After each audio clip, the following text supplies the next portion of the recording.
हमारा संसद लोकतंत्र की आत्मा, कभी जनता की उम्मीद और विश्वास का प्रतीक माना जाता था।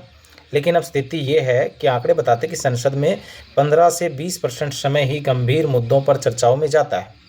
बाकी समय अक्सर संसदीय बहस और ड्रामों में खर्च हो जाता है।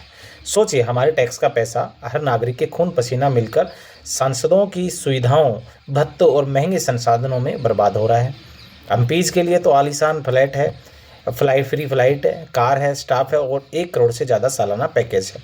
लेकिन वही संसद जनता की शिक्षा, स्वास्थ्य और सुरक्षा पर गंभीर निर्णय लेने के लिए पर्याप्त समय ही नहीं देते हैं।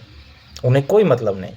हमारी शिक्षा, सड़कें, अस्पताल, ये सब लगातार पीछे जा रहे हैं। सड़कों की हालत दिन प्रतिदिन बुरी होती जा रही है। यूनिवर्सिटियों को प्राइवेट किया जा रहा है। अस्पतालों की हालत और भी ज़्यादा ख़राब है। लेकिन टीवी चैनल और मीडिया रिपोर्ट्स में वही दिखता है कि संसद में हाथापाई, बहस, शोफ या सवाल पूछने की बात ही नहीं करते। और यह सिर्फ नाटक नहीं, बल्कि लोकतंत्र के साथ एक विश्वासघात है।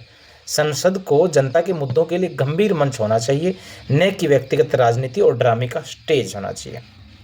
तो हम पूछते हैं, क्या जनता के हितों के लिए संसद में आवाज़ सुनाई दे रही है? क्या हर एमपी अपनी जिम्मेदारी को सही अर्थ में निभा रहा है? और सबसे बड़ा सवाल, जब जनता परेशान है, देश भ्रष्टाचार की ओर बढ़ रहा है, टैक्स का पैसा बर्बाद हो रहा है, तो क्या लोकतंत्र सिर्फ एक शो बनकर रह गया है? आखिर लोकतंत्र का मतलब क्या यही है कि सिर्फ बहस और दिखावा? क्या जनता की समस्याओं का समाधान करना, या विकास की योजनाओं की निगरानी करना, या एक उत्तरदायी सरकार का होना, क्या ये लोकतंत्र का हिस्सा नहीं है?